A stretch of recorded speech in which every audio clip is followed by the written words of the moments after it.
Hi అండి, నేను మీ Shilpa Vinay. Welcome to Vinci kitchen. ఈరోజు మనం పిల్లల్లో జ్ఞాపక శక్తి ఇంకా లెర్నింగ్ ఎబిలిటీని పెంచే ఒక హెల్దీ లడ్డు రెసిపీని చూద్దాము.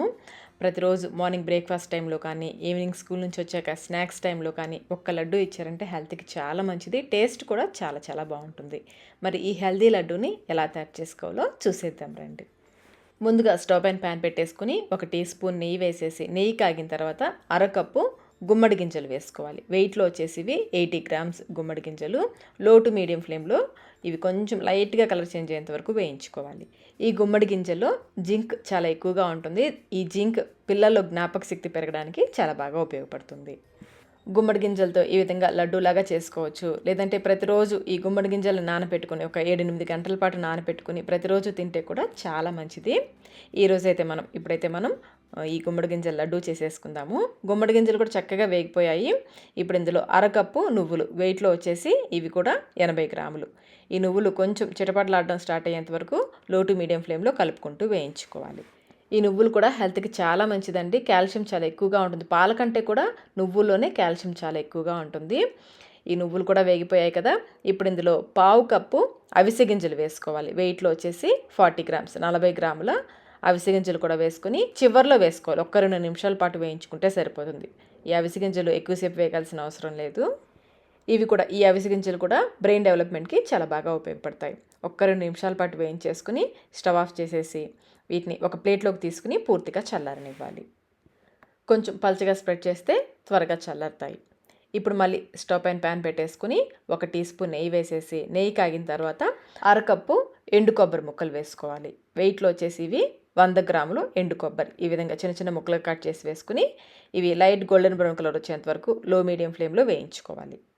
ఈ ఎండు కొబ్బరి కూడా బ్రెయిన్ డెవలప్మెంట్కి చాలా బాగా ఉపయోగపడుతుంది. ఈ విధంగా లైట్ గోల్డెన్ బ్రౌన్ కలర్ వచ్చేంత వరకు వేయించేసుకుని ఈ గుమ్మడి గింజలు ఉన్న ప్లేట్లోకి వేసేసుకోవాలి.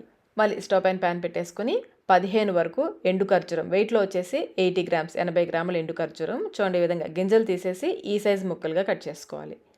కప్ మెజర్మెంట్లో అయితే నాకు ఈ సైజు ముక్కలు 3/4 కప్ వచ్చాయి. వీటిని లో మీడియం ఫ్లేమ్లో కొంచెం సేపు ఒక 2 నిమిషాల పాటు, తేమ ఏమైనా ఉంటే పోతుంది, 2 నిమిషాల పాటు వేయించుకోవాలి. ఇవి కూడా బ్రెయిన్ హెల్త్కి చాలా మంచిది. ఇందులో వాడిన ప్రతి ఒక్కటి కూడా బ్రెయిన్ డెవలప్మెంట్కి చాలా బాగా ఉపయోగపడతాయి. ఇలా 2 నిమిషాల పాటు వేయించేసుకుని స్టవ్ ఆఫ్ చేసేసి వీటిని మరొక ప్లేట్లోకి తీసుకుంటే, అదే ప్లేట్లో కాకుండా మరొక ప్లేట్లోకి తీసుకుని చల్లారనివ్వాలి. ఇవి పూర్తిగా చల్లారిన తర్వాత ముందు మిక్సీ జార్లో ఎండు ఖర్జూరం వేసుకోవాలి.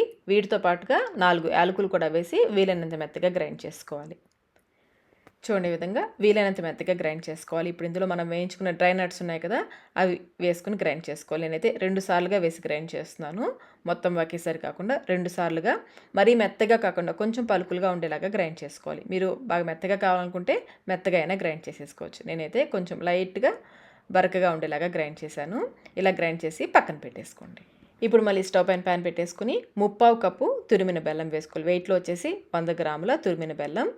దీంట్లో 3 టేబుల్ స్పూన్ల వరకు నీళ్లు పోసేసి లేత తీగపాకం వచ్చేంత వరకు ఉడికించుకోవాలి. నేను ఇక్కడ తాటి బెల్లం వాడాను, మీరు మామూలు బెల్లమైనా వేసుకోవచ్చు. తాటి బెల్లం అయితే హెల్త్కి చాలా మంచిది మామూలు బెల్లం కంటే కూడా. మధ్య మధ్యలో పాకం వచ్చిందో లేదో చెక్ చేసుకుంటూ ఉండాలి. మనకి లేత తీగపాకం రావాలి. కొంచెం పాకం తీసుకుని చేతితో చూస్తే చూడండి, విధంగా లేత తీగపాకం రావాలి. ఇప్పుడు వెంటనే స్టవ్ ఆఫ్ చేసేసుకుని మనం గ్రైండ్ చేసుకున్న పొడి ఉంది కదా, అది వేసేసుకోవాలి. స్టవ్ ఆఫ్ చేశాకనే వేసుకోండి. పొడంతా వేసేసుకుని పాకంలో ఈ పొడంతా కూడా బాగా కలిసేలాగా కలుపుకోవాలి. స్టవ్ అయితే ఆఫ్లోనే ఉండాలి. బాగా కలిపేసుకుని ఇందులో కొంచెం మరొక 2 స్పూన్ల వరకు నెయ్యి వేసేసుకొని కలుపుకోవాలి. ఇది వేడిగా ఉన్నప్పుడే లడ్డూలు చుట్టుకోవాలి. చల్లారిపోయిందంటే పొడి పొడిగా అయిపోతుంది. కొంచెం వేడిగా గోరువెచ్చగా ఉన్నప్పుడే లడ్డూలు చుట్టుకోవాలి.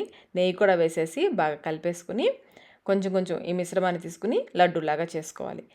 మనం ఎండు ఖర్జూరం వేసాం కదండి, ఎండు ఖర్జూరం బదులుగా పండు ఖర్జూరం వేసి కూడా ఈ లడ్డూని చేసుకోవచ్చు. పండు ఖర్జూరం వేస్తే ఇది కొంచెం ముద్దగా ఉంటుంది.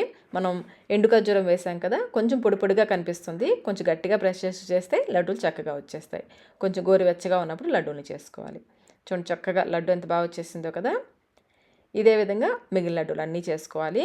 ఈ మిశ్రమం మరీ పొడి పొడిగా అనిపిస్తుంటే కొంచెం నెయ్యి వేసుకోవచ్చు. నెయ్యి అయితే ఒకేసారి మొత్తం ఎక్కువ వేసేసుకోవద్దు. ఈ గింజల్లోనే చాలా నూనె ఉంటుంది.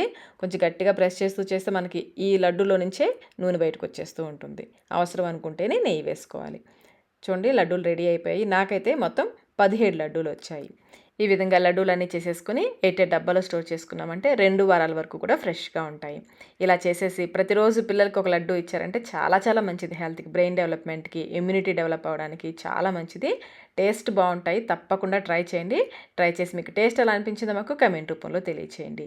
వీడియో నచ్చినట్లయితే లైక్ చేయండి. మీ ఫ్రెండ్స్కి, ఫ్యామిలీ మెంబర్స్కి షేర్ చేయండి. మన ఛానల్ని ఫస్ట్ టైం చూస్తున్నట్లయితే సబ్స్క్రైబ్ కూడా చేసుకోండి. Thank you.